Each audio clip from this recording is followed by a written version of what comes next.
ইউক্রেনের সাথে সংঘাত শুরুর পর থেকে এ যাবৎকালের মধ্যে দেশটিতে সবচেয়ে ভয়াবহ আক্রমণ চালিয়েছে রাশিয়া। এক রাতের মধ্যে দেশটির ওপর ছোড়া হয়েছে ৮০৫টি ড্রোন ও ১৩টি মিসাইল, যা কিনা আকাশপথে করা আক্রমণের মধ্যে এ পর্যন্ত সবচেয়ে বড়।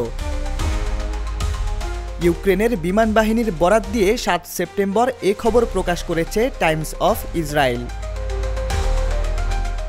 এছাড়া আরও কয়েকটি আন্তর্জাতিক গণমাধ্যমে শোনা গেছে একই খবর। ব্রিটিশ বার্তা সংস্থা বিবিসির এক প্রতিবেদনে বলা হয়েছে, এই হামলায় ইউক্রেনের মন্ত্রিপরিষদ ভবনের ছাদ ও ওপরের কয়েকটি তলা আগুনে পুড়ে গেছে। যুদ্ধ শুরুর পর থেকে কোনো সরকারি ভবনে হামলা এ পর্যন্ত নিষিদ্ধ ছিল। তবে আকাশপথে করা রাশিয়ার এই সবচেয়ে বড় আক্রমণকে একটি প্রতীকী আঘাত বলে মনে করছেন বিশ্লেষকরা। এক্সট্রিম মশার কয়েল প্ল্যান্ট ফাইবার দিয়ে তৈরি, ডেঙ্গু, চিকুনগুনিয়া বাহি সহ যে কোনো মশার বিরুদ্ধে দেয় এক্সট্রিম সুরক্ষা। ইউক্রেনের বিমান বাহিনী আরও বলছে, রাশিয়া এবার রেকর্ড সংখ্যক ড্রোন ও ক্ষেপণাস্ত্র ছুড়েছে, যার সংখ্যা ৮০০-র বেশি। এর মধ্যে ৯টি ক্ষেপণাস্ত্র ও ৫৬টি ড্রোন ৩৭টি স্থানে আঘাত এনেছে।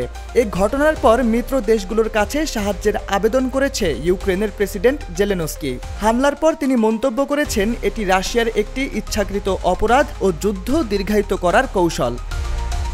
তবে বিশ্লেষকরা এই হামলার পর বলছেন, এটি একটি বার্তা ইউক্রেনের জন্য। এর মাধ্যমে রাশিয়া স্পষ্ট করে দিতে চাইছে যে রুশ প্রেসিডেন্ট ভ্লাদিমির পুতিন যে শান্তির বার্তা নিয়ে কথা বলেন তা আসলে লোক দেখানো।